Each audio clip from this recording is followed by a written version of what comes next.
Olá, tudo bem? Sejam todos muito bem-vindos ao nosso podcast Jus Esperneandi. Estamos aqui no nosso estúdio Atibaia Jardim. Olha, faz tempo que eu não gravo, hein? Dois dias de semana sem gravar, já tô perdendo a mão. Gente, muito obrigado pela audiência. Meu nome é Daniel Nunes, eu sou advogado civilista aqui na comarca de Atibaia. Para você que não me conhece ainda, tenho ao meu lado o Dr. Sidney da Silva. Tudo bem, doutor? Fala, doutor, tudo bem? Olá a todos, mais um dia de gravação, mais uma sexta-feira de Jus Esperneandi. E hoje nós estamos com mais um convidado bragantino. Aliás, nós estamos trazendo muitos bragantinos para gravar aqui, né? Verdade. Hoje nós estamos aqui com nada mais, nada menos que o nosso convidado, o Dr. Sandro Montanari, delegado seccional da região Bragantina. Olá, doutor, seja muito bem-vindo. Seja muito bem-vindo, doutor. Olá, doutor Sidney, olá, doutor Daniel Nunes. Olha, que prazer imenso que eu estou tendo aqui de estar participando do programa, do podcast Jus Esperneandi. Todo mundo fala do programa, eu não podia perder essa, né? Então, logicamente, o doutor Sidney me convidou na hora, vamos lá, só fala quando que eu tô lá. Ficamos honrados, né, doutor? Eu falei se vai ser difícil adequar a agenda do homem, mas deu certo. Deu certo. Doutor, fala uma coisa inicialmente aqui que a gente costuma falar, porque nós temos muitos jovens advogados, muitos estudantes que nos acompanham. E é legal, às vezes até a título de incentivo. Como que o senhor chegou a delegado? Como foi essa escolha? Como foi a escolha do direito na sua vida? Boa pergunta. A pergunta ela é boa mesmo, justamente para as pessoas aí que estão terminando aí o segundo grau, né, que querem alcançar uma carreira, e nada mais justo do que a gente falar, tá? A minha experiência como delegado de polícia, ela não veio logo de início. Eu fui advogado por 10 anos, eu advoguei em várias áreas, eu era um civilista, falei pro doutor Daniel Nunes há pouco. Tá vendo o civilista fazendo a diferença aí? Eu sou o único civilista nessa mesa de sexta-feira. Tem um delegado que não te deixa mentir sozinho. Tá vendo, doutor? Continue. Nossa, eu fico mais feliz. Eu era um advogado civilista, advoguei bastante na área trabalhista também, fiz muitos contratos. Eu acredito que eu tenha feito mais de 1.500 audiências. Nossa, que legal. Gostava de ser parte, era para mim muito bom a advocacia. Sou de uma família que tem muitos advogados, tal, e eu escolhi o direito até porque eu me identificava, né, com a escrita, com a leitura, com a história. Eu acho que a história está muito ligada. Você tinha referência da família, então. Além da referência na família, né? Mas eu me identificava com o direito, né? E advoguei bastante. Estava no sangue, né, doutor? Vamos falar a verdade. A família inteira. Sempre teve no sangue. Aí trabalhamos, eu me formei em 93, me colei grau em 94. Em 94 eu me formei em Bragança Paulista, fui para São Paulo trabalhar numa empresa, comecei como estagiário lá praticamente, virei advogado sênior, inclusive exercendo uma função de chefia. Trabalhou num grande escritório então, doutor? No Pacaembu lá. Na verdade era uma empresa também na área de segurança privada, e nós tínhamos carro forte, tudo, e eu que fazia o jurídico juntamente nesse escritório, e foi acabando, né, e acabei crescendo lá, tá? E fui muito feliz, foi um tempo muito, muito bacana na minha vida. Depois de 10 anos, eu falei, poxa, eu preciso ir atrás da minha lenda pessoal, doutor Sidney, doutor Daniel, e lenda pessoal é um termo usado, inclusive, pelo Paulo Coelho, né, no escritor Paulo Coelho. Ele fala que a lenda pessoal é a nossa essência, é achar o nosso espírito, né? Aquilo que o nosso espírito almeja, e isso veio para mim, a polícia estava na minha mente, eu tenho que sair agora, tal, e fui. Então eu troquei o conforto de um escritório de advocacia, que você pode entrar às 8 às 9, sair às 18, ter seus finais de semana e feriados tranquilamente, sem ter encheção de saco à noite, aos finais de semana, por uma profissão que de domingo a domingo, todo dia a dia, tá? E fiz isso com muito prazer, sempre fui muito comprometido na minha carreira. Foi direto como delegado? Não chegou a ser tira? Não, de advogado eu passei direto para delegado de polícia. E passou de primeiro, doutor? Foi o quinto colocado no concurso na época, tal. Eu lembro que até, né, para quem está escutando, justamente alguns estudantes, aí eu lembro que eu fui para o exame oral, né, depois de 2 fases difíceis, eu fui para o exame oral, estudei, fiz a minha parte, fiz o exame oral e fui muito bem na minha concepção. Mas tinha bastante gente lá, né? Eu lembro que eu fiz um acordo com Deus. Deus, né? Se for para eu ser policial, e ser policial é algo diferente, é algo peculiar, não é todo mundo que tem esse espírito policial, é uma vida mais difícil, você vira alvo, é uma série de coisas. Se for para eu ser, eu vou passar. Mas se tiver que não ser também, não tem problema. É um livramento. Vou procurar outra coisa, é um livramento. E ele te mandou a resposta. E ele me mandou a resposta, eu passei, e aí, com este compromisso com Deus, eu tentei ser o melhor delegado do mundo. Né? Se eu sou, eu não sei, mas que eu tentei. E minha carreira foi muito bacana, foi muito legal. Eu trabalhei em São Paulo, trabalhei em Guarulhos, eu trabalhei em homicídios de Guarulhos. Eu lembro que ia fazer local de crime, de homicídio, fazendo rapel, descendo em rio. Uma coisa, eu não podia passar por essa coisa vida de CSI, sem essa experiência, né? entendeu? Mas era sensacional, era uma coisa, eu falei, nossa, eu entrava em favela lá, né, em operação, e eu ficava pensando, que delícia eu estar fazendo isso, né, poxa vida, e tinha advogado, olha só, né, então foi muito bacana, trabalhei em Campinas, trabalhei em Paulínia. Quando eu fui para Paulínia, eu fiquei até deprimido, né, porque eu era operacional e tal, eu fui para Paulínia, a questão lá era totalmente tributária, era delegacia de polícia, mas as investigações eram tributárias, sonegação fiscal lá das grandes indústrias aí. Fica mais dentro do escritório. Aquilo me chocou um pouco. O doutor é nato de Bragança, nascido em Bragança? Eu sou nascido e criado em Bragança Paulista. Legal. Doutor, responde uma pergunta que muitos advogados não sabem, e eu sei disso porque eu já conversei com diversos. Vamos lá. Qual que é a função, antes de nós entrar no roteiro aqui, que nós temos um roteiro, qual que é a função do delegado seccional numa região? Boa pergunta. Bom, a função do delegado de polícia é uma função não somente investigativa, como uma função de dirigente, de gestora, enfim, o primeiro garantidor dos direitos do ser humano, da vítima e do assistido, né? Ele é o primeiro garantidor, isso eu não tenho dúvida, é algo... Eu sou humanista, tá? Vou deixar claro, eu sou um delegado de polícia mais humanista, até porque eu acho que eu passei pelo direito, então eu tenho essa... Conhece a bagagem lá de cá. Conheço a coisa, sou um constitucionalista também, tenho inclusive 2 pós-graduações, uma delas em direito constitucional, quer dizer... Eu tenho essa visão mais humanística, tá? E eu vou fazer mais um adendo aqui. O doutor, ele é franciscano. Universidade de São Francisco. Nós não, acho que o doutor deve ser da turma, inclusive, do Esmerino, né? Porque o Esmerino formou em 94, não formou? Ele trabalhou comigo, meu. Você é da turma dele? Comigo, ele lembra de mim, pode falar aí. Vocês são da mesma turma? Não é da minha turma. O Esmerino, não sei quando que ele se formou, mas nós trabalhamos juntos. Inclusive, eu trabalhei uma época... Foi um curto período em Atibaia, mas o Esmerino estava comigo, a gente saía para fazer diligência. Mas pergunta para ele que ele vai lembrar. Só queria deixar consignado que a Universidade de São Francisco colocou muitas pessoas em lugares importantes. Isso é legal. Sempre sou convidado para dar palestras na Universidade de São Francisco, inclusive para falar que eu sou filho da casa. Então, é legal. E lá foi muito bom, e formou juízes, promotores, delegados de polícia, excelentes advogados, quer dizer, não tenho o que falar, eu sou fruto desta casa, essa casa deu muitos frutos, tá? Mas eu ainda não respondi a pergunta, o que faz o delegado seccional. É o que eu falo, o delegado de polícia, por natureza, ele já é um gestor. O delegado seccional, ele é um gestor de vários gestores. Então, cabe ao delegado seccional dar o apoio logístico,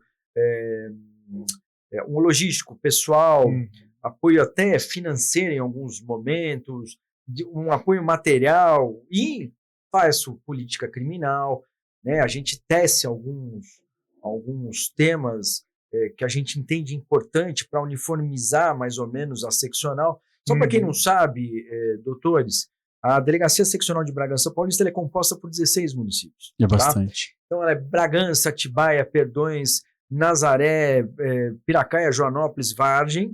Aí eu tenho Pinhalzinho, Tuiuti, Pedra Bela, Socorro, Amparo, Serra Negra. Então, eu tenho Monte Alegre, Amparo, Lindóia, Águas de Lindóia, Serra Negra, Amparo e Socorro. Quer dizer, é bastante coisa. Nossa área lá dá quase 800 mil pessoas no raio total aí. Então é um raio bem legal, bem interessante, né? Quer dizer, uma cidade a outra, a primeira cidade até a última dá quase 200 quilômetros.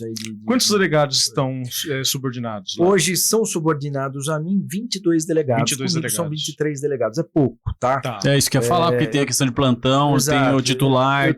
Exato, eu tenho 16 cidades e 27 unidades. Quer dizer, em tese, para que tudo fosse completo, eu precisaria ter no mínimo 27 delegados, que eu não tenho. Não tem. Tá? E ainda tem que funcionar 24 horas. O delegado seccional, ele é um elo entre as bases e o Estado? Entre de base, eu digo as delegações, sim. Um intermediador, ele é o elo, que leva as necessidades, precisa disso aqui. Eu sou uma mistura de atividade fim com atividade meio, vai. Atividade meio. O delegado seccional, ele tem uma veia política, tá? Então ele tem contato direto com o executivo. Exato. Ele tem que fazer a política aí. O governador do estado. Não necessariamente secretário. eu tenho um chefe que vai fazer isso, eu tenho um secretário de estado, mas nas 16 cidades eu tenho 16 prefeitos que eu tenho que... as tem mais funcional ainda. 6 presidentes de câmara, eu tenho inúmeros muito trabalho. Vereadores. Juiz, promotor. Não é fácil, além de atender juízes, promotores. Diretor da Braquinha vai encher o saco. Juízes, promotores, empresários. Então a gente está aqui para fazer isso. Mas olha, eu faço isso com muito gosto, eu adoro o que eu faço, não trocaria hoje a minha profissão por nenhuma. Adoro mesmo. Achou o propósito de vida. Eu tenho um propósito. É isso aí. E se eu mudar é para aumentar esse propósito, não para diminuir. Perfeito. Doutor, agora nós vamos entrar no nosso tema. Falamos um pouco de você, um pouco do delegado seccional. Eu adoro participar de podcast. Em homenagem... Eu falo, hein? É bom falar, né? Eu gosto também. Viu? Em homenagem ao mês de agosto, que é o Agosto Lilás, né? Nós estamos na última sexta-feira do mês de agosto. Então, o nosso tema não poderia deixar de ser a violência doméstica, né? E a gente vai iniciar com a primeira pergunta, doutor. Isso aí, vamos lá, primeira pergunta. Doutor, o que representa o Agosto Lilás e por que é tão importante para a conscientização sobre a violência contra a mulher? Doutor Daniel, o Agosto Lilás, na verdade, não é uma homenagem, sim um lembrete de que o Estado, todas as instituições, né, sejam elas públicas ou privadas, elas devem lembrar do combate à violência doméstica, da defesa da mulher, e não só da mulher, vamos falar aí em pessoas em situação de vulnerabilidade. Então, o agosto ele vai se remeter a isso, tá? A lembrança de que não podemos nos esquecer que existe realmente pessoas, em especial mulheres, que sofrem diariamente violência doméstica. A violência doméstica está ligada à violência física, psicológica, moral, patrimonial. E não é só a mulher, né? É a criança que sofre violência dos pais, né? Quando eu falo em violência doméstica, você fala que a gente remete à mulher, né? Exato, lembra a mulher, remete à mulher. Violência no âmbito familiar. No âmbito familiar. Do idoso, da criança, do adolescente, enfim. E das pessoas que se identificam com o gênero feminino, por que não? E aí vai. População LGBTQIA+, é isso. Enfim. Tá. Perfeito. De bola. Perfeito. Segunda pergunta, doutor. Bora lá. Quando falamos em violência doméstica, muitas pessoas ainda pensam apenas na agressão física. Quais outras formas de violência a Lei Maria da Penha reconhece? Eu acabei de falar, mas eu acho que tem que ficar muito claro.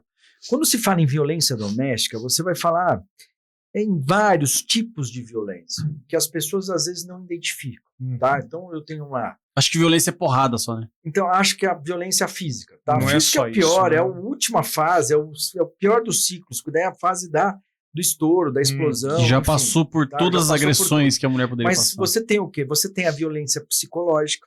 Então alguém, né, o marido, o convivente, namorado, que às vezes subjuga a parceira.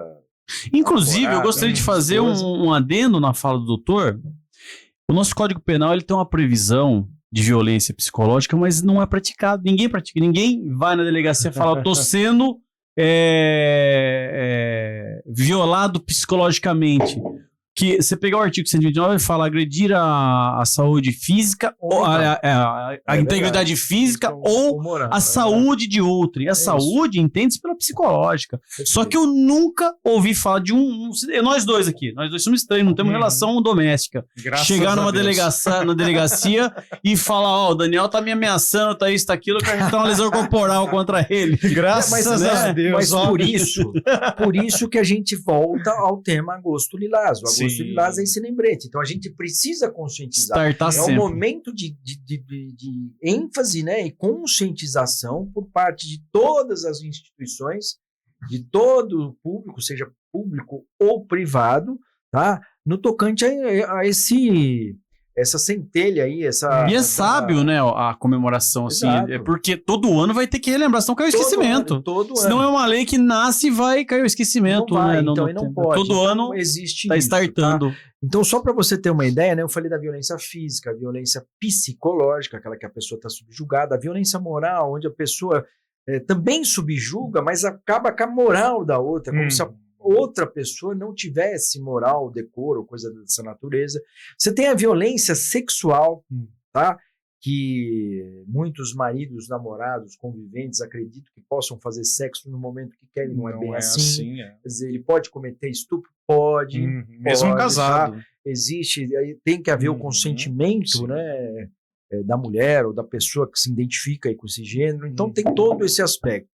E você também tem a violência doméstica patrimonial, né? Aquela que você segura. Eu ia perguntar isso, se a exato. patrimonial entra. Então, você o quê? Você acaba também subjugando lá a tua parceira, alguma coisa, sufocando financeiramente, quer dizer, deixando ela completamente dependente. A mulher que se sente vulnerável, se sente que o ambiente em que ela vive está se tornando vulnerável para ela, ela pode imediatamente, sem ter qualquer indícios visíveis, ir na delegacia e pedir a medida? Doutor Sidney, hoje a coisa está tão avançada que não precisa nem fazer boletim de ocorrência para pedir medida protetiva, tá? O grande problema aí, eu não sei se vai ser uma próxima pergunta, mas eu acho que é legal desenvolver, já que a gente está conversando sobre o tema, é o quê? É um encorajamento. Então, o que é o encorajamento da mulher ou da vítima de violência doméstica a se livrar dessas amarras e ir procurar ajuda? Essa ajuda, ela não necessariamente precisa ser policial. Quer dizer, ela pode ser ajuda de uma ONG, de uma psicóloga, de algo aí, de uma rede protetora que vai dar o suporte para ela. Tá?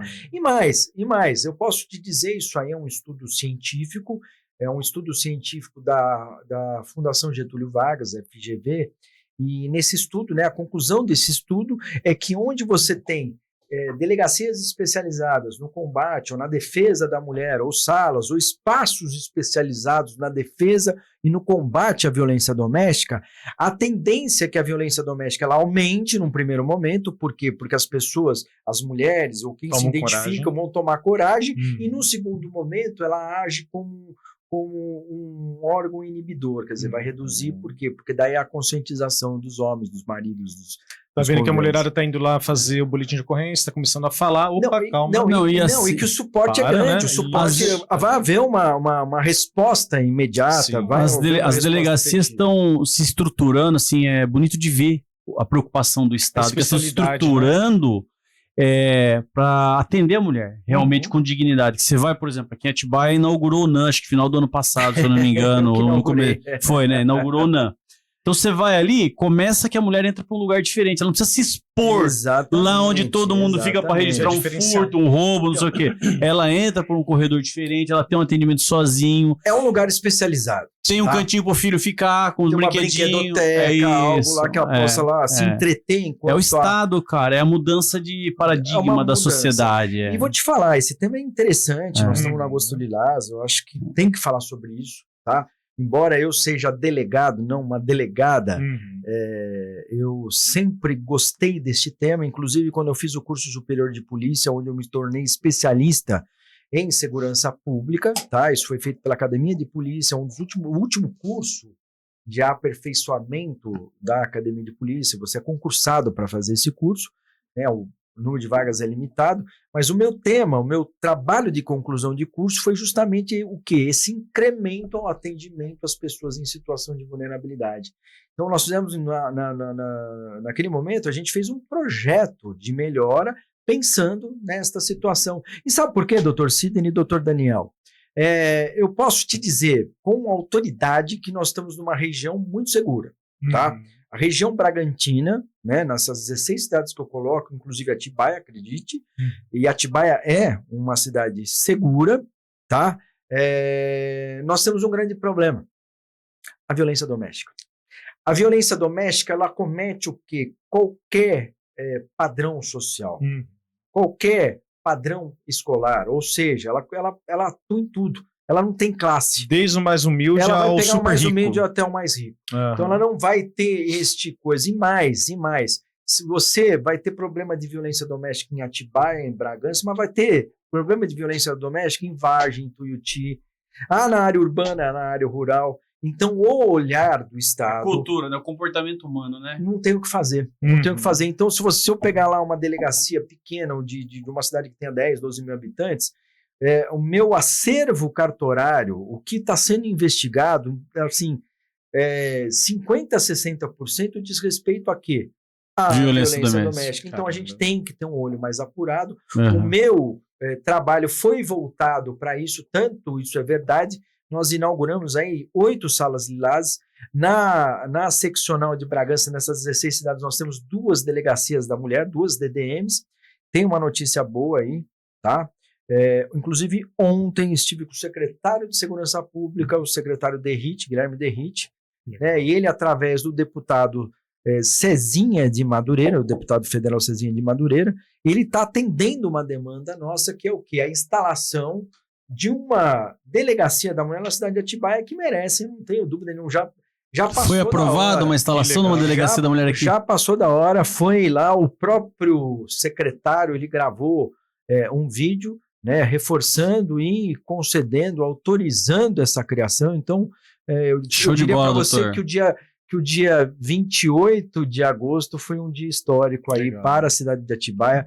Parabéns, é uma luta aí que todos sempre quiseram, desde o Poder Judiciário, o Ministério Público, a classe dos advogados, né, defensores. Então, isso aí eu diria para vocês que é um grande avanço, uma grande vitória. A DDM de Atibaia, ela vai atender só a cidade de Atibaia ou ela atende cidade lindeira aqui? Não, a princípio Atibaia, mas a ideia é o quê? Como uma delegacia especializada, ela possa atender. Trazer. Algumas vai ter um prédio próprio ou vai ser naquele mesmo prédio onde é hoje a delegacia? No momento, a gente está pensando, porque o prédio é grande. É muito grande. Então, como você tem o NAM lá, então fazer algumas adaptações e o NAM transformar. Vai virar uma delegacia da mulher. Mas isso de início, porque eu não tenho dúvida nenhuma, doutores, que esse tipo de delegacia especializada, ele vai ter que ter um prédio próprio, uma estrutura. Então a gente vai trabalhar para isso e é por isso que eu tô aqui. Tá? Você vai pegar o acervo de ocorrência lá,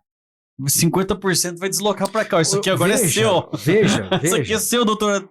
Aqui, ó, cuida. Atibaia tem 160 mil habitantes. Eu tinha um acervo assim, mas digno de ter uma... merece. Antes da criação do NAM, acredite, eu tinha um escrivão homem atendendo esses casos. Quer dizer, às vezes até não por nada, ele podia ser um bom escrivão. Mas a mulher machucada pelo homem, ela fica...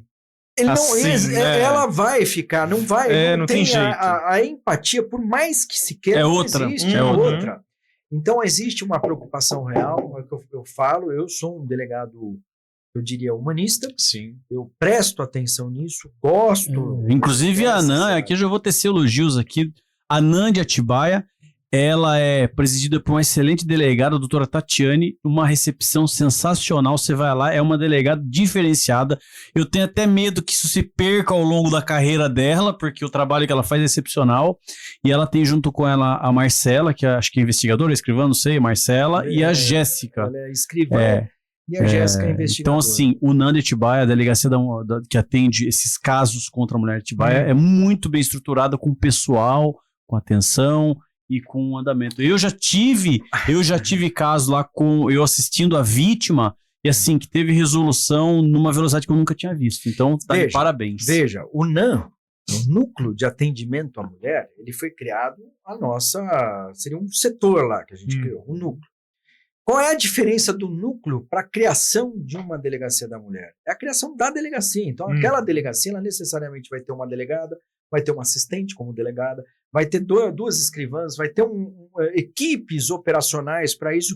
Então, quando eu falo que isso é uma vitória para Atibaia, por quê? Porque o governo está reconhecendo a necessidade do apoio estrutural, inclusive em recursos humanos e recursos materiais, de um local setor específico, né? Isso, num setor específico. Então eu falo, é o uma pessoal mais vitória. do sexo feminino para atender as vítimas. Com empatia. E pessoas que queiram trabalhar lá, Sim. né? Você precisa ter essa condição, essa empatia mesmo. Com certeza. Doutor, eu acho que a 3 merecia um adendo aqui, que a gente, você vê que o negócio vai andando, a gente não consegue usar o roteiro. Doutor Sidney, mas não a passa três, vontade, ó, doutor a 3, uma pergunta muito interessante que ela tem aqui, ó. Quais sinais pode indicar que uma mulher está vivendo uma situação de violência? É possível sem a mulher denunciar? Como que o cidadão, no convívio, por exemplo, no trabalho com uma mulher, eu vou identificar que ela está sofrendo violência sem uma denúncia, sem... tem sinais? Doutor Sidney e doutor Daniel, logicamente eu não sou a pessoa mais habilitada para te falar isso, mas é lógico que a gente tem uma certa experiência aí, né? Geralmente a mulher, né, quando ela está sofrendo esse tipo de violência, ela vai ficar mais apática, ela vai ficar mais na dela, ela não vai se abrir, ela vai ter medo de se expor, ela vai sentir um medo natural até de conversar com as pessoas, e isso acaba ficando muito claro na convivência, principalmente colegas de trabalho e tal, né? Eu lembro que eu dei uma palestra numa empresa voltada ao ramo de saúde. Eles faziam lá determinados produtos para a área de saúde, e 90% dos funcionários eram funcionárias, eram mulheres. Eu lembro que nessa palestra eu falei um pouco de violência doméstica, né? De violência no âmbito doméstico, e muitas choraram lá porque se identificaram.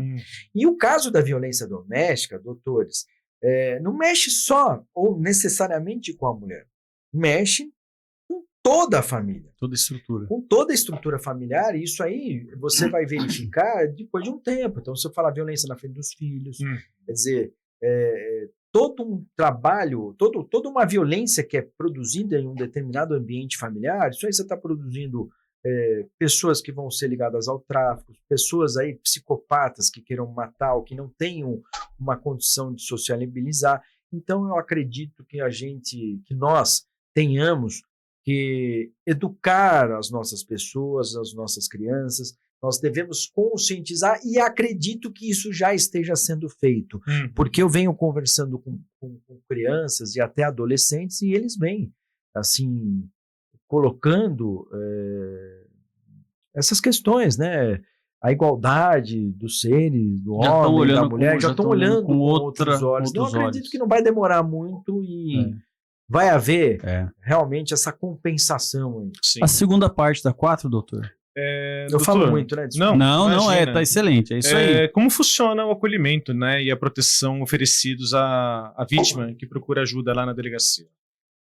Boa pergunta, tá? Então, para eu responder essa pergunta, eu vou ser um pouco lúdico. Ok. Tá? Eu não sei se as pessoas que estão assistindo o programa vão identificar o exemplo que eu vou passar, porque eu sou mais antigo. Talvez vocês consigam. Eu sempre faço uma comparação. Vocês lembram da época que pegou fogo o prédio Joelma? Eu era criança, tem essa noção? Tem. Eu lembro, mas eu não foi uma vivi. coisa antiga, foi na época nos anos 70 e tal. Foi um prédio na área central, lá da cidade de São Paulo, né? E pegou fogo, era um prédio grande, enfim, as pessoas se jogavam. Se jogavam porque não tinham escolha, e se jogavam para morrer, não se jogavam para viver, né? Então ela não respirava, ela ia ser queimada e tal. A violência doméstica, eu vou fazer uma pequena comparação.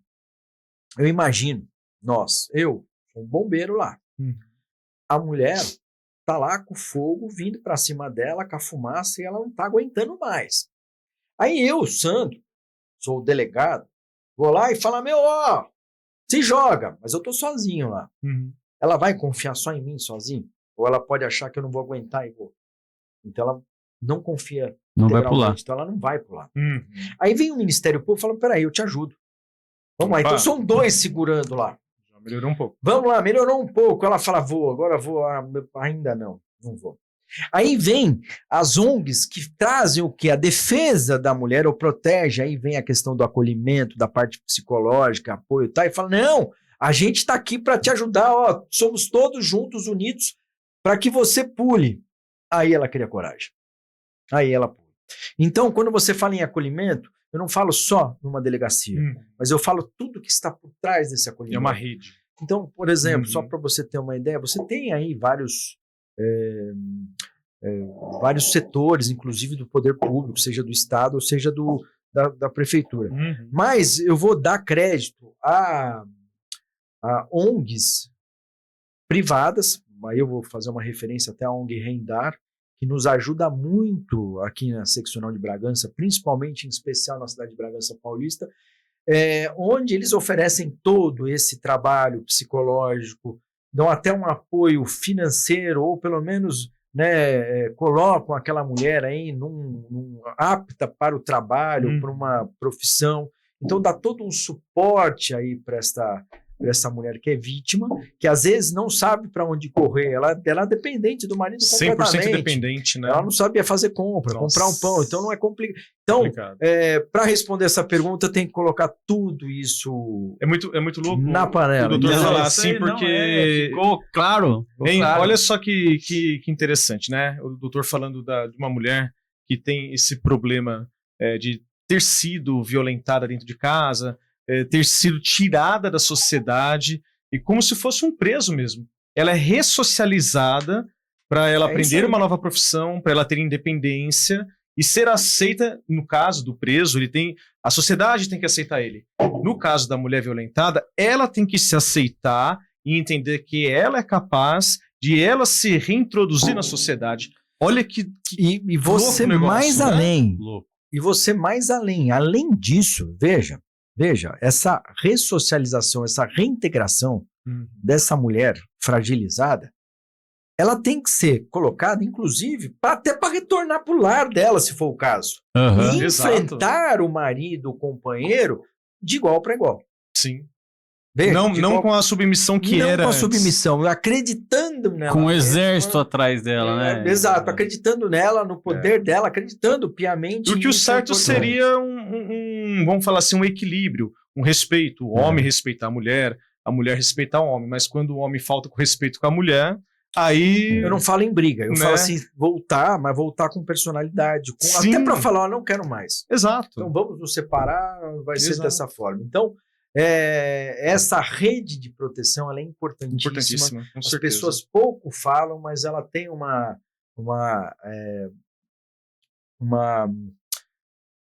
importância, cara, assim, fundamental. Doutor, e por falar em rede de proteção, quais são as medidas mais comuns de proteção à mulher? Bom, como eu falei para você, né, houve uma série de modificações na Lei Maria da Penha. Aliás, eu vou fazer só um apontamento aqui que vale, tá? Nós nessa semana, nós comemoramos aí os 40 anos da criação da primeira Delegacia da Mulher do Brasil. 40 anos. Aliás, do Brasil não, né? Falam que é do mundo e do universo, porque foi a primeira que existiu aí, especializada num combate Onde? em São Paulo. Foi em São Paulo. Legal. 40 anos. 40 anos, tá? Inclusive teve um evento comemorativo no Palácio dos Bandeirantes, uma coisa muito bonita, tá? A primeira delegada, ela estava lá. Foi bem bacana, bem bacana. Mas, voltando, quando você fala em medida protetiva, né, a lei, ela foi mudando bastante, tá? Porque a lei, ela começa dando a medida protetiva, seja de afastamento, seja de distanciamento, ou de não escrito, ou não perseguição, mas ela não dava o respaldo, porque se a pessoa descumprisse, aí o que acontecia? Muitas vezes a própria mulher chegava próximo do homem, né? Não, e agora tem uma lei que foi aprovada recentemente que bota-se a tornozeleira no agressor e a vítima acompanha pelo aplicativo. Não sei se já implantou, já foi implantado isso. Mas é uma ideia fundamental, fantástica. A mulher acompanha se o cara tá chegando perto dela. Mas agora, o Estado tem tornozeleira suficiente? Porque nós acabamos de falar que um dos maiores crimes cometidos é violência contra a mulher. E o Estado vai ter. Então, mas veja, né? Acho que é nos casos mais graves, né? Sei lá. Não precisa nem disso, né? Hoje você tem aplicativos de ajuda, você tem as guardiãs aí dos municípios, das guardas. Então tem bastante, existe uma grande rede de proteção, existe uma grande força por parte das instituições, um grande interesse dessas instituições em dar segurança, proteção aí, e tentar compensar essa situação de vulnerabilidade, né, das mulheres ou nas pessoas que se identificam. Doutor, vamos dar uma de CSI, uma curiosidade minha. Vai lá. Uma curiosidade. Já houve algum caso da mulher ter que se mudar de endereço, de nome ou algo parecido por causa Olha, doutor Sidney, isso não é incomum, tá? Não Você é tá brincando? Tem que mulher mudar o nome? Sério? Acontece? Exato, por perseguição. Caramba. Tá? A própria Maria da Penha, salvo muito me engano, aconteceu alguma coisa nesse sentido aí, viu?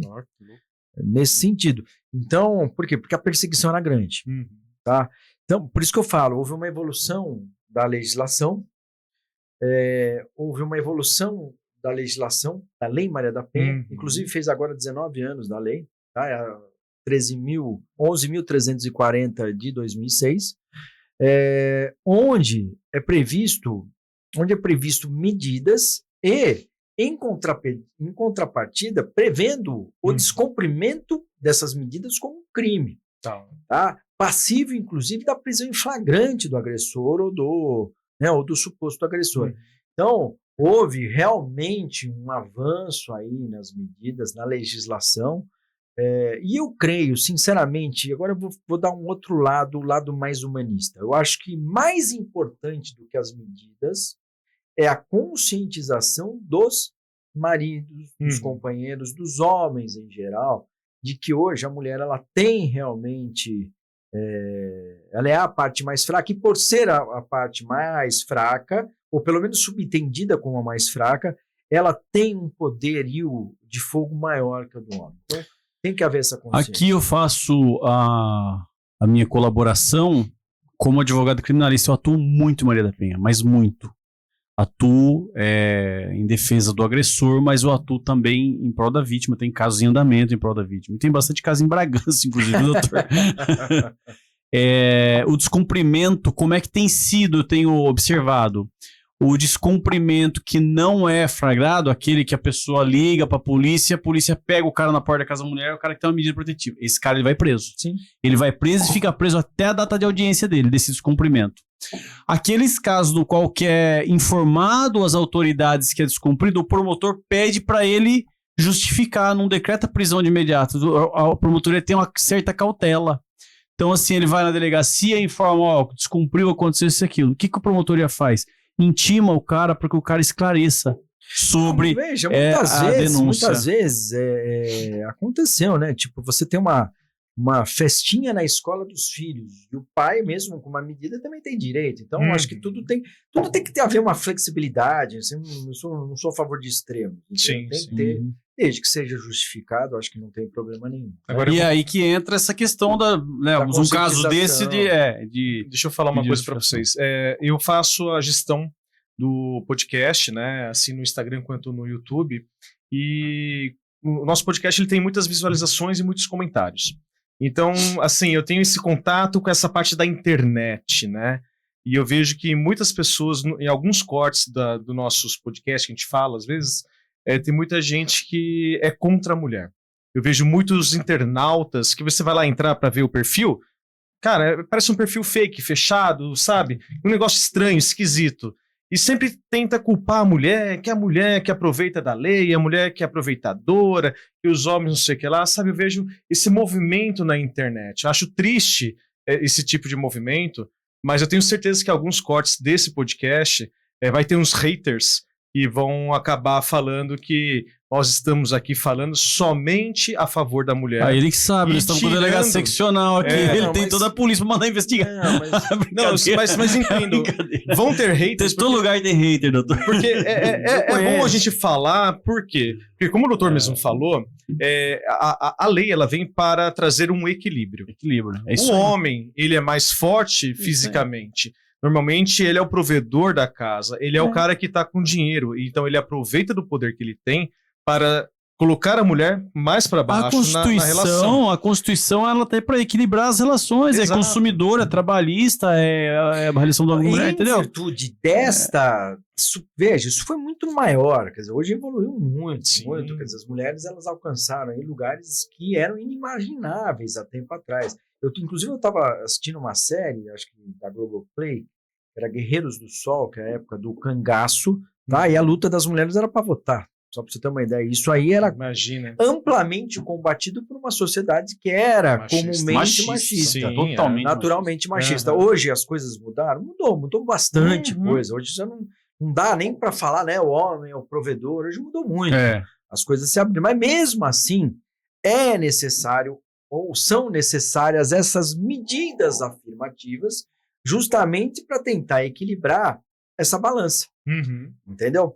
Então é lógico que vai ter crítica, vai ter mulheres abusando dos seus direitos, vai como em qualquer lugar do mundo. Não tem tudo está sujeito, né? Nada é puro e simples. Sempre vai ter alguém que vai abusar do direito. E como eu já presenciei várias vezes, então não é. É por isso que a gente sempre fala, né? Quando você está sendo processado pela Lei Maria da Penha, tem lá uma ordem de restrição e você está sendo processado, procure um advogado.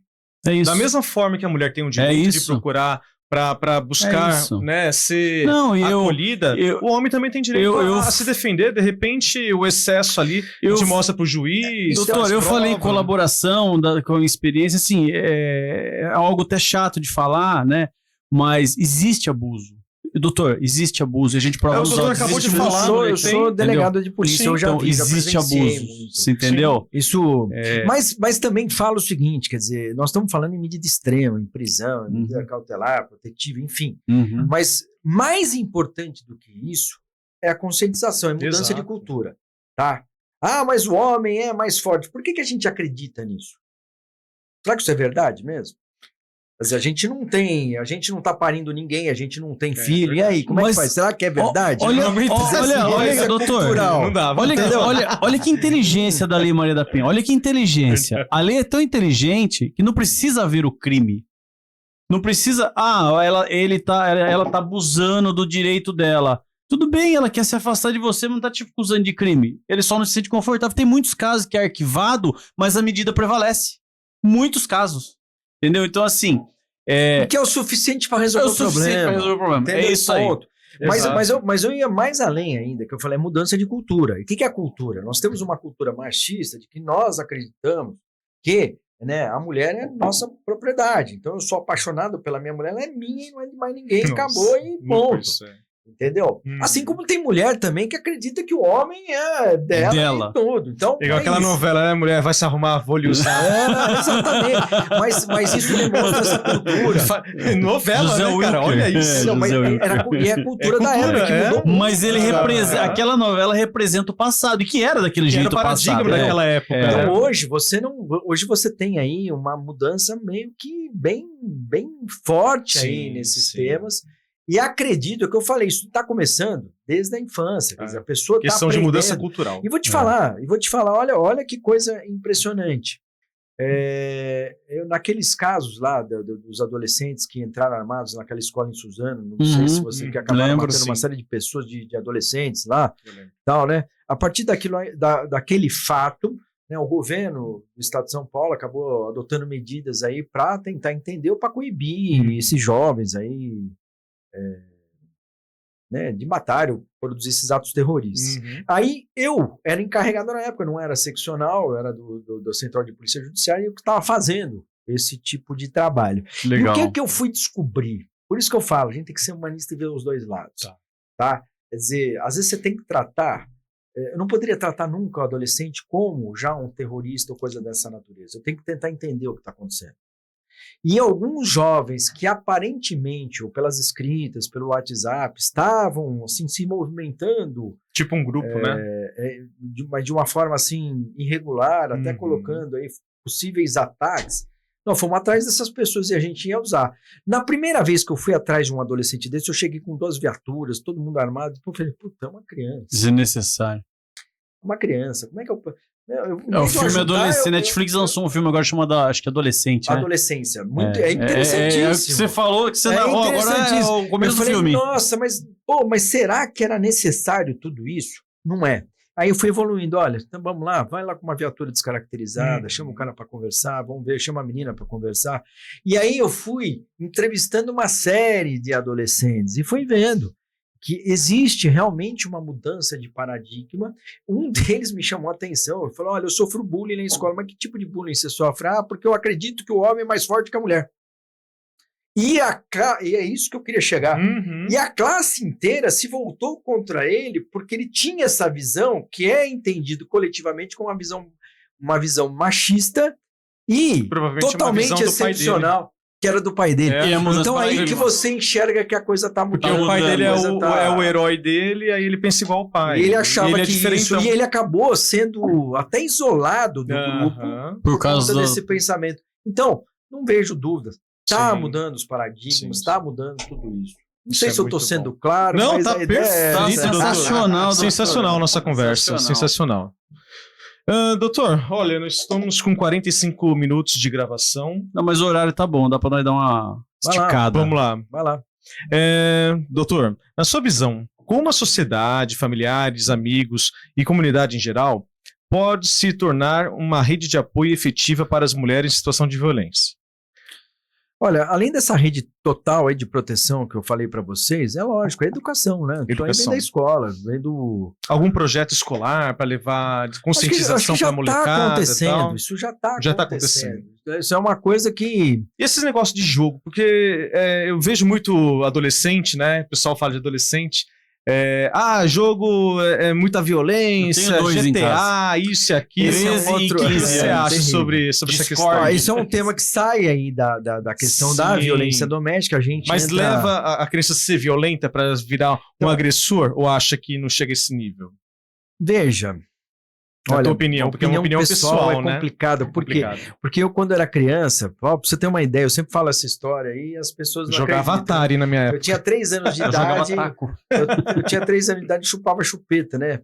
E era terrível, 3 anos, né? E minha mãe falou, olha, vou fazer o seguinte, se eu te der um cinturão com 2 revólver e uma estrela de xerife, você para de chupar chupeta, mas na hora, meu. Caramba! Então, quer dizer, isso aí não me tornou um bandido nem um psicopata, sim, né? Lógico. Então, eu não vejo desta forma, mas eu acredito, eu acredito na influência.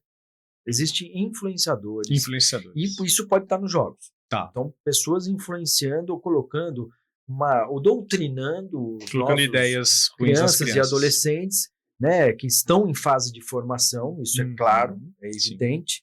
Todos nós nos formamos, né, temos uma formação aí, e geralmente crianças e adolescentes vão sendo influenciados por pessoas que acreditam em algumas verdades que às vezes não condizem com a realidade ou são ineficazes no mundo que nós vivemos.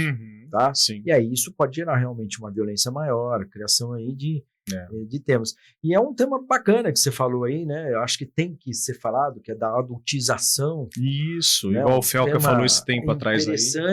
Interessante, né? Até me perguntaram, né? A adultização fere o direito de expressão aí das pessoas, da criança. Né? O que seria adultização? Adultização seria aquela, né, tornar uma criança adulta. Então eu lembro do programa que até hoje existe, eu acredito, do Raul Gil, que punha lá as crianças para cantar, uma espécie de adultização. Sim. Tá? A minha preocupação não é com a adultização. A minha preocupação é que com a adultização, pessoas que sejam mal intencionadas, e agora, com a inteligência artificial e outros instrumentos tecnológicos, possam levar essa adultização para o quê? Para a satisfação de pedófilos. As lascivas dos pedófilos. Exato.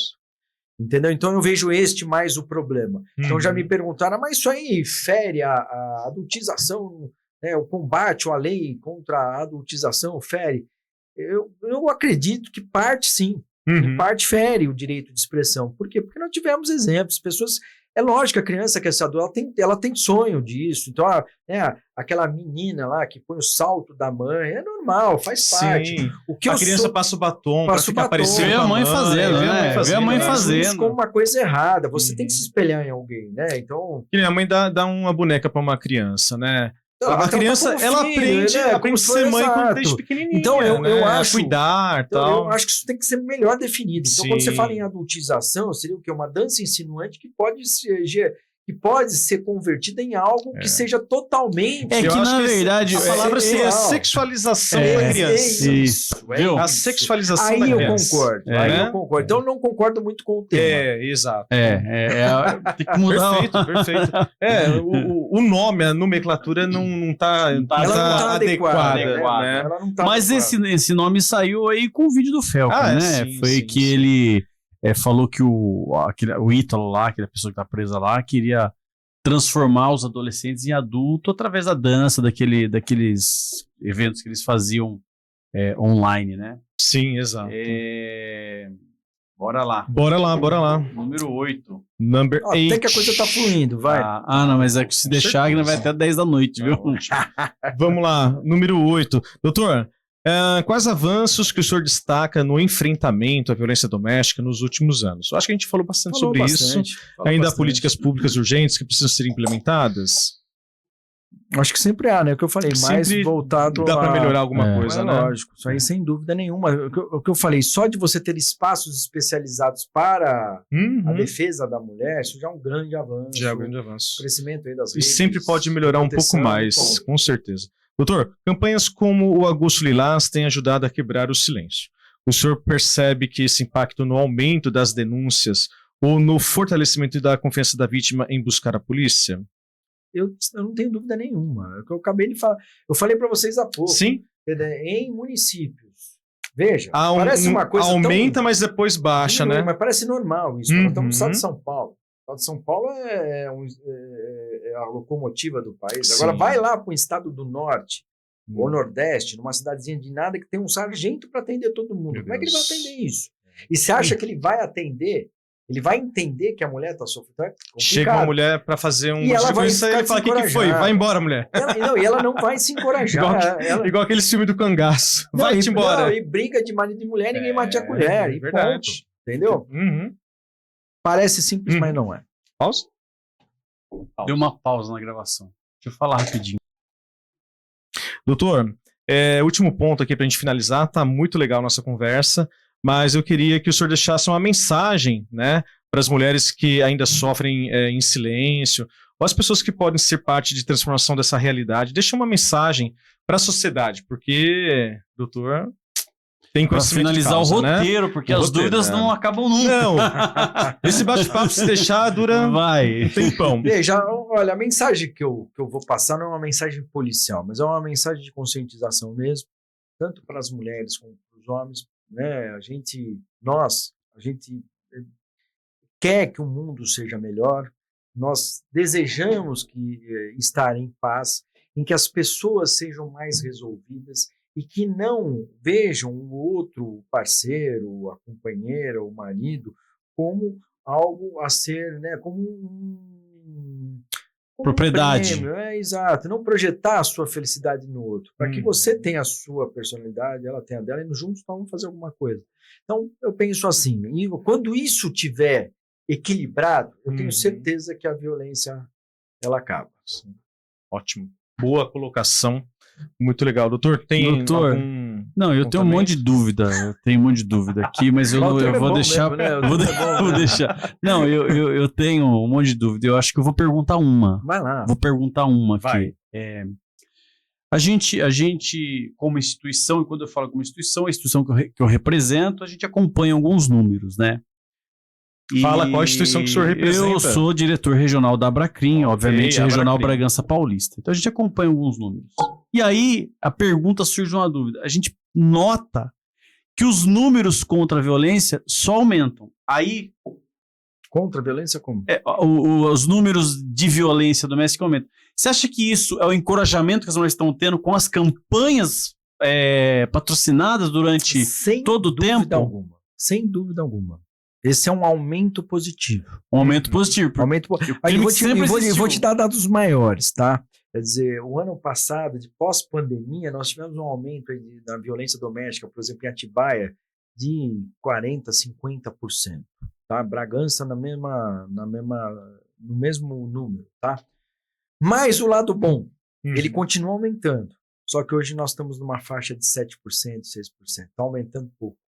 Diminuiu. Então tá vendo. É fruto de encorajamento, vamos resumir. Então, a tendência, quando eu falo, vai aumentar, vai ter um pico. Chegar uma hora que vai despencar. Entendeu? Vai perdendo força. É. Por quê? Porque, né, os homens, os parceiros, os companheiros, os maridos vão se conscientizando e ver que a lei existe. E que a lei está para ser aplicada. Porque ele vai pagar. Ele vai preso, efetivamente. Ele vai perder o emprego A sensação dele. de impunidade... Ela vai reduzir. Vai reduzir. Então, não tenho dúvida nenhuma que isso aí é um As reflexo. campanhas estão surtindo efeito. E é o que eu te falei, né? A violência doméstica, ela acomete não só uma cidade como Atibaia, mas uma cidade pequena como Tuiuti. Sim. Vai ter violência doméstica lá. Isso não quer dizer que Tuiuti é uma das cidades que não dá nada lá, mas tem violência doméstica. Né? Só para colocar mais uma questão aqui, eu acho que a gente já consegue terminar, mas o doutor falou muito bem a questão de a violência dentro de casa, e isso há um reflexo na sociedade, né, de filho, de marido, enfim. E eu trago isso para o nosso direito, porque assim como eu sou civilista, e o direito, ele se comunica em todas as áreas, o penal, no civil e até no trabalhista. Veja só, houve uma criação da NR101, que as empresas têm que cuidar da mente, do psicológico dos seus empregados, dos funcionários. Então você veja bem, uma mulher violentada dentro de casa, a produção dela dentro da empresa vai cair. Exatamente. Quem que perde com isso? Esse é o sinal. A empresa perde com isso, o marido, o filho, a sociedade perde com isso. Sua colocação sensacional. Aí você tem lá... porque eu tenho muitas críticas sobre essa NR01. Não, mas a empresa vai ficar responsável. Cara, não é questão de ser responsável. É questão de ajudar ser humano, né? E você chegar e falar, olha... Encorajar e empoderar. Eu percebi que você teve uma redução na tua produtividade. Tá tudo bem com você? Mas tá é que o doutor esclareceu agora há pouco. Não é? Quais os sinais? Tá aí. Então, de baixa de produtividade, o trabalho já é um. Ficou apático. Né? Ficou apática. O cara entregava, a mulher entregava 20, começa a entregar 13. E aí você percebe... O mesmo trabalho. Você perceba que o direito, ele entra nessa entra questão. Em toda a seara. Né? Violência doméstica, direito penal. Tá, beleza. Direito civil e direito de família também tá lá. Agora o trabalhista também tá cuidando porque tá refletindo em tudo. É muito legal essa questão do direito de se comunicar. Isso é sensacional. Agora você entendeu porque nós escolhemos o direito. Exatamente. Bom, desenhamos. Olha, mas perfeito. Olha, mas eu vou ser obrigado a colocar um contraponto. O penal é mais legal, viu, doutor? Não é não. Penal é mais legal. Você abre o Netflix, você vai ver lá um monte de filme de advogado que você não vê nenhum filme do civilista que conseguiu receber um título executivo.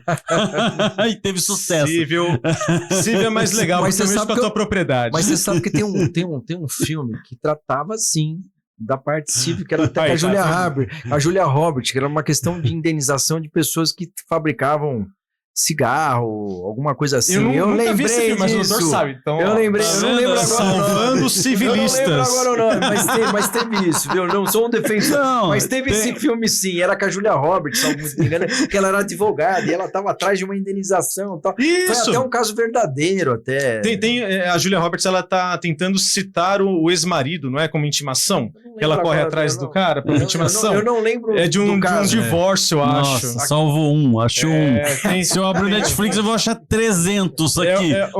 Um filme sobre divórcio. Todo mundo gosta de filme e gosta de série. Também não poderia ser diferente. Eu tô assistindo, né, a segunda temporada do DNA do Crime, que pra mim é sensacional. É uma realidade aqui, não. Não assisti. Tem algumas séries que eu acho sensacionais. Todos contra um contra todos. É isso, assisti. DNA do Crime são sensacionais. Eu acho que. Show de bola. Eu já assisti o DNA do Crime. Aí tem um rapaz lá que foi cliente nosso, um dos atores lá. Eu conheço o nome dele oficial, não sei o nome dele lá, não lembro o nome dele lá. Viu, doutor? Muito bom o nosso bate-papo, muito produtivo. Nossa, passou rápido, hein? Passou. Deu 1 hora já de gravação? 58. Doutor, deixa uma rede social. É isso aí. Para que quem vai nos assistir possa acompanhá-lo. Posso chamar o meu chaveirinho aqui? Lógico.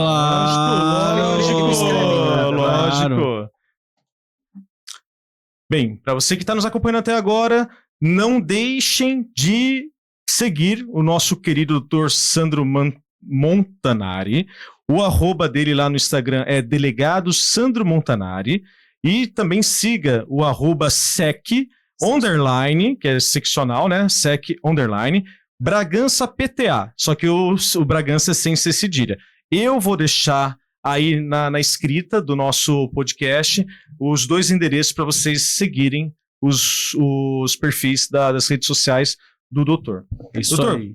Quero agradecer publicamente, de todo o coração, ter aceito esse nosso convite de vir aqui conversar com a gente. Foi um bate-papo muito legal, né? Às vezes a gente pensa, é uma entrevista. Cara, não é entrevista. Isso é um bate-papo. A gente vai trocando ideia, vai conversando, vai dando risada. Troca de informação. E a gente tem um roteiro. A gente tem um roteiro só para um norte de começar. Norte. Eu agradeço muito. Foi assim, perfeito, maravilhoso. Lembrando que é o primeiro delegado a vir a esse podcast do Júlio Sperniani. Lembrando que a primeira quebra de protocolo nosso, que a gente só traz advogados, é a primeira. É isso aí. Inclusive, vou deixar claro, vocês aí, que eu, em algum momento da minha vida, eu diria que em 2003, eu fui candidato a vice-presidente ou secretário da OAB de Bragança. Olha aí. Participou das políticas de ordem. Então, esse foi advogado de verdade. Por isso que ele tá aqui, hein? Gente, brincadeiras à parte, mas muito obrigado legal por aceitar o convite, por dispor do seu tempo, estar aqui com a gente. As informações foram sensacionais. E eu já queria aqui deixar aberto um convite. Quando o senhor tiver algum tema de interesse da sociedade, seja dos advogados, da sociedade, e quiser fazer uma gravação com o Júlio Sperniani, faça contato conosco e vai ser muito bem-vindo aqui, viu? Eu me sinto honrado pelo convite. Gostei mesmo de ter participado. Eu acho que isso aqui tem que acontecer mais vezes, tá? Isso é uma forma da gente divulgar informações, as pessoas entenderem os lados, né? Que estão, né, tanto o lado da polícia como o lado do advogado. Acho que isso aí é muito saudável e eu me coloco totalmente à disposição. Eu gosto, é uma coisa que eu me sinto um comunicador. Acho que comunicação é tudo na nossa área, então necessário. Ainda mais no teu cargo, né? Uma pessoa que mexe com quantas pessoas gerem quantas vidas. Eu acho que comunicação é tudo aí. A forma como você se expressa é o teu trabalho. Então, é isso, é o diferencial. Então, conte comigo sempre. O que precisar, tema tem. Tem vários temas aí. Nós temos aí a parte de maus tratos animais, investigações de organizações criminosas. Nós temos aí a parte de crimes, de cybercrimes aí. Nós estamos falando, inclusive, da questão dos estelionatos digitais. Então, tem o golpe do advogado. O golpe do advogado, isso aí está muito, muito comum, né? A gente até deixou um recado aí, olha, você que recebeu aí um WhatsApp com uma mensagem de um suposto advogado que você ganhou o processo. Que você liga para ele, vai até o escritório dele, não acredite na primeira, por favor, você vai evitar um grande prejuízo financeiro aí. Com certeza. Então é isso. Então, tema tem. Perfeito. Isso aí, doutor. Muito obrigado. Obrigado a você que nos acompanhou até aqui. Logo mais estará no ar, né, doutor? Daqui a pouco, né? Isso aí. Então, para você que ficou até aqui nesse podcast, não se esqueça de se inscrever no nosso canal, o canal lá no YouTube, que é o Júlio Sperniani. Então, se inscreva, dá aquele like, manda esse link desse podcast para o grupo dos amigos, do grupo da família. Compartilhe. Vamos compartilhar, vamos fazer com que esse podcast aí chegue mais longe e a gente atinja mais colegas para que a gente seja escutado. Lembrando que não estamos só no YouTube, estamos também no Spotify e no Deezer. Então, se você quer dirigir, está indo embora para casa e quer escutar um podcast jurídico, pode colocar lá, não precisa necessariamente assistir, pode ir escutando com toda a segurança, ok? Grande abraço e até a próxima. Até mais, Valeu. Um abraço.